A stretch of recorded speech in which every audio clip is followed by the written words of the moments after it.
Foi no Jardim do Éden, em meio à escuridão e tristezas produzidas pela entrada do pecado, que Deus introduziu a esperança. Nesta lição, e na lição de número 8, será abordada a visão bíblica desta relação de fé. Hoje, nossa revisão de aprendizado está ligada ao tema da esperança do Antigo Testamento. Se você é um internauta que iniciou conosco no canal e está assistindo pela primeira vez, inscreva-se para você continuar recebendo e entenda que nós fazemos uma abordagem com base num tema trimestral que a cada período de 3 meses a Igreja Adventista promove para o estudo da Bíblia. E nesse trimestre o tema envolve vida, morte e eternidade. Portanto, fala de um ponto importante, a vida, um outro ponto contundente, a morte, mas fala também de um ponto que é de esperança para todos nós, a vida eterna. Para essa semana, o tema é exatamente esperança dentro do Antigo Testamento. E para essa semana, nós vamos estar estudando exatamente esse tema da esperança no Antigo Testamento. O verso para memorizar é um verso conhecido, lá de Hebreus 11, versos 17 e 19. Você pode ler aí na tela, mas eu quero destacar que esses dois versos, o 17 e o 19, dê uma olhada aí, valendo, enquanto eu estou falando. Ele fala de 2 conceitos importantes que agregam fé e esperança. Fé era exatamente a maneira como Abraão, no caso aqui do exemplo de Abraão, ele foi colocado à prova de sacrificar o seu filho. Ele acreditou no pedido de Deus para com ele e esteve disposto a oferecer o seu filho como oferta. E por que ele esteve disposto a isso? Porque ele considerou, ele teve esperança de que caso ele oferecesse seu filho, Deus era poderoso o suficiente para ressuscitar. Observe, isso não é uma mera história bíblica. Você pode estudar um pouco mais isso no livro de Gênesis. Mas aqui, no livro de Hebreus, apresenta Abraão como um herói da fé. Eu diria que também da esperança. Abraão acreditava na ressurreição dos mortos. Apenas reforçando o que nós estudamos há 2 semanas atrás. Abraão não acreditava na imortalidade da alma. Ele acreditava que Deus poderia ressuscitar o seu filho. Então, é um testemunho pessoal a respeito da ressurreição. Embora Abraão não tenha matado seu filho, porque Deus interviu e de alguma maneira mostrou que aquela prova que ele estava sendo submetido era uma maneira didática de Deus ensinar que ele já havia provido para o pecador uma solução para a sua vida, que era Cristo Jesus, o Cordeiro de Deus, que tira o pecado do mundo. Ok? Bom, o esboço para a lição dessa semana é um sequenciado de domingo à quinta-feira, mas eu quero sugerir, você está olhando aí na tela, eu quero sugerir que você focalize personagens. Por exemplo, a lição de domingo focaliza o personagem de Jó. Nas lições de segunda e terça-feira, o personagem Davi. Na lição de quarta-feira, Isaías. E você termina com a lição de quinta-feira falando do personagem Daniel. Então, para essa semana, é muito importante que você, ao revisar o tema da lição, você peça que sua classe abra a Bíblia. Porque nesse momento da revisão, o estudo já aconteceu em casa.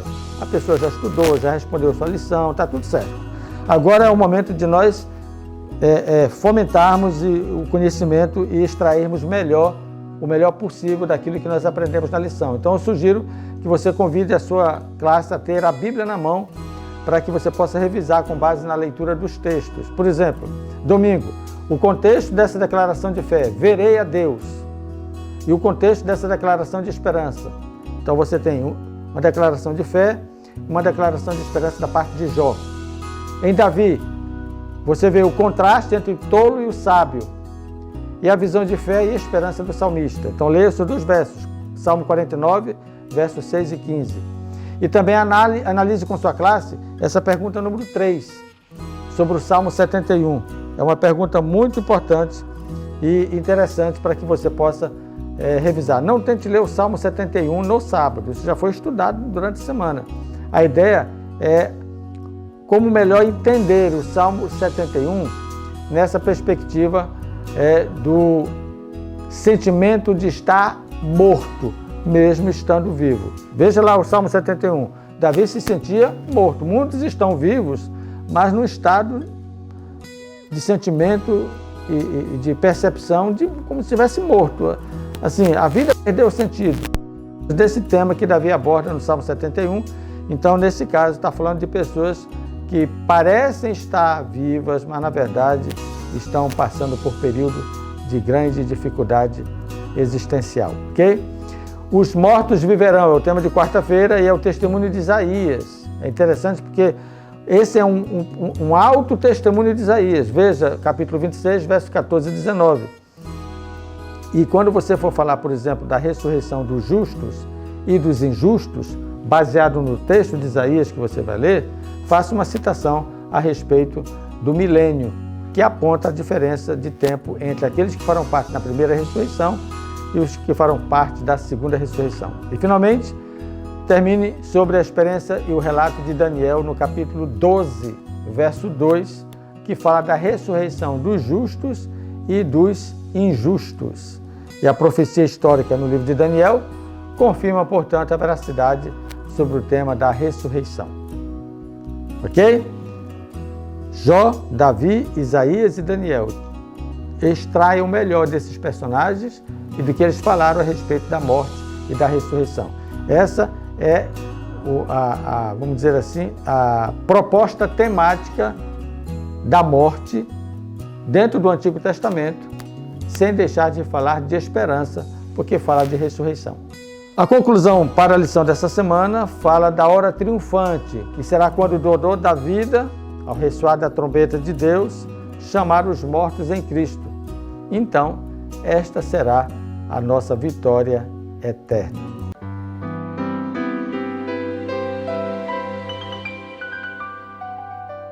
Oi, Pastor Wellington. Eu tenho uma pergunta interessante que está na lição de quarta-feira.